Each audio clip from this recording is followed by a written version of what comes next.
잘 걸렸어? 아 모르겠어. 나 목도 계속 가래낀 것처럼 답답하고 3개월 동안 기침하는 것 같은데 작년에도 그랬고 감기인 건가 뭔지 잘 모르겠어. 나 그거 유튜브에서 본 것 같은데 그거 만성기관지염일 수 있어. 이거 한번 볼래?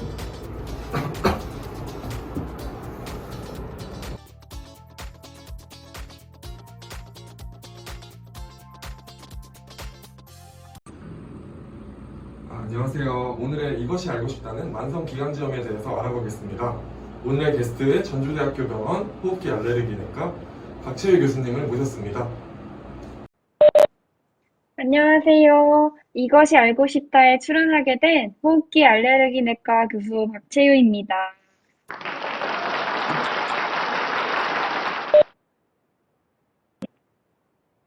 선생님, 가래가 나오는 기침이 멈추질 않아서 너무 힘들고 지치는데요.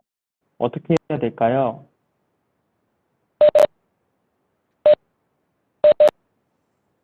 가래가 나오는 기침이 1년에 3개월 이상 지속되고 이런 증상이 2년 이상 연속적으로 나타날 때 만성기관지염이라고 진단 내릴 수 있습니다.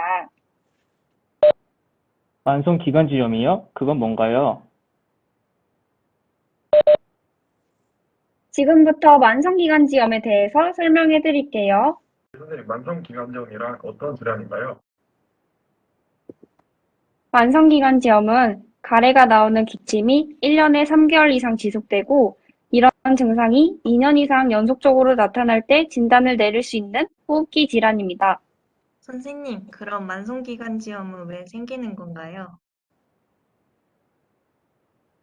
먼저 요즘 문제가 심한 미세먼지, 그리고 만병의 근원인 흡연 등으로 인해서 오염물질이 기도벽의 점액샘에 축적되어서 생깁니다.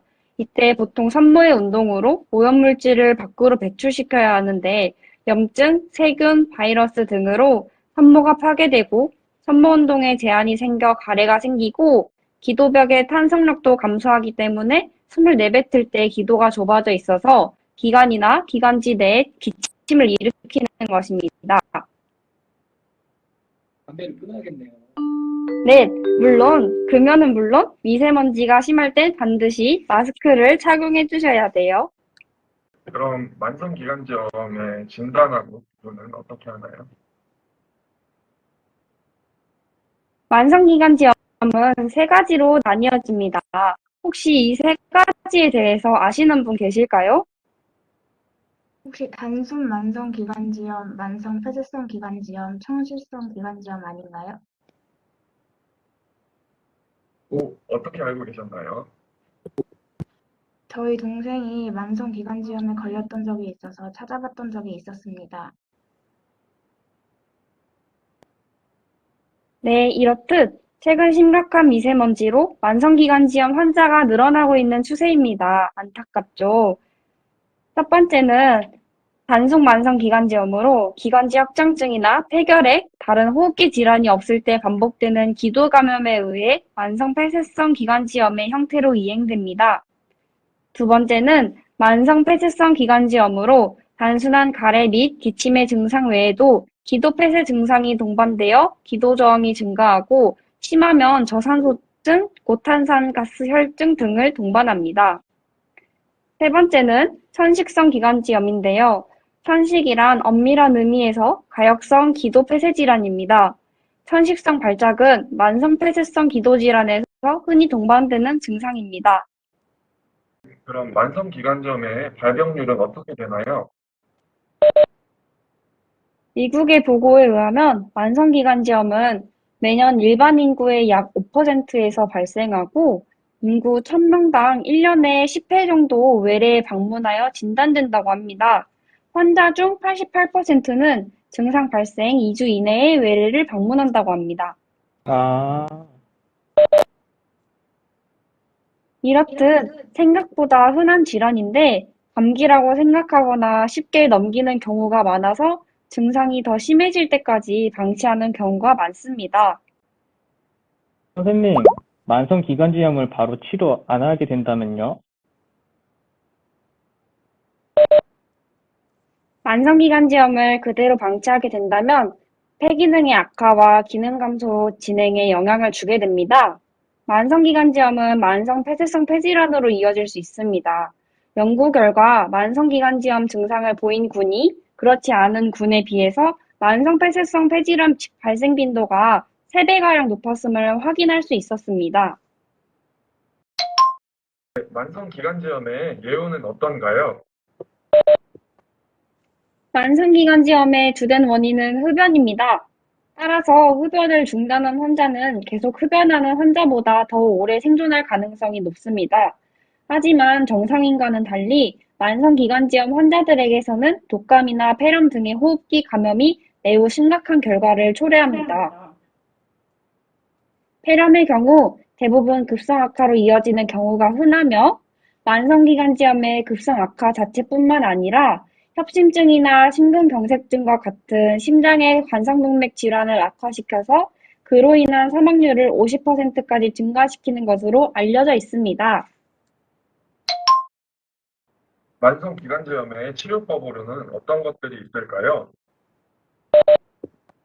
먼저 기관지 확장제, 그리고 가래 배출을 도와주는 점액 용해제, 거담제 등의 약물 치료가 있고 질환이 폐쇄성 폐질환 발전하고 증상이 생명에 위협을 줄 때 돌이킬 수 없이 손상이 심한 한쪽 폐를 다른 사람의 폐로 이식받는 폐이식 수술이 있습니다.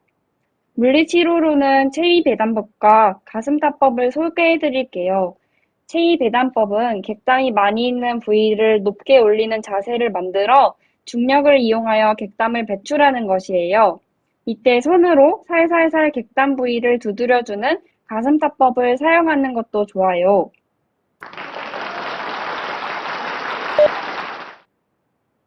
선생님, 집에서도 쉽게 따라할 수 있는 기관지 후기 운동이 있을까요? 제가 알려드릴게요. 다 같이 한번 해볼까요?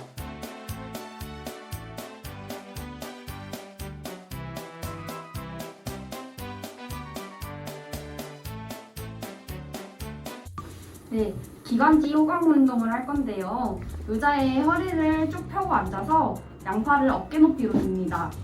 그 다음에 이 손바닥이 몸과 90도가 되도록 세워서 손바닥이 옆을 보게 하고 날개뼈가 서로 만나는 느낌이 들게 합니다.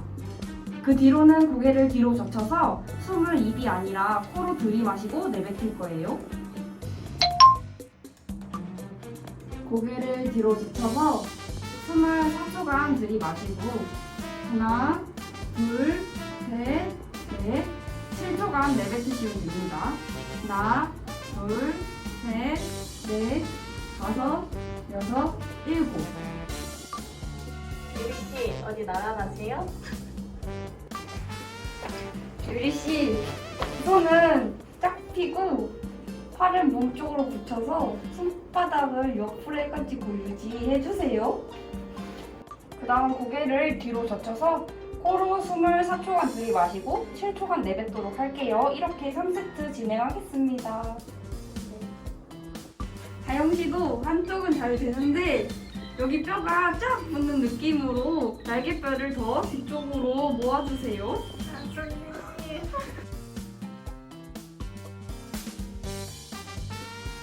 자, 이제 숨을 4초간 들이쉬어볼게요. 하나, 둘, 셋, 넷. 그 다음 7초간 내뱉겠습니다. 하나, 둘, 셋, 넷, 다섯, 여섯, 일곱. 선생님, 7초가 너무 길어요. 아, 맞습니다. 이 뱉는 거를 오래 하는 이유가 또 따로 있어요. 천식 만성기관지염으로 고생하시는 대부분은 숨을 들이마시는 거는 괜찮은데 이산화탄소를 배출하는 이제 내뱉는 숨을 힘들어하시는 경우가 많습니다. 그래서 더 의식적으로 내뱉는 숨을 길게 해서 약해진 능력을 더 강화시켜주는 것입니다. 아.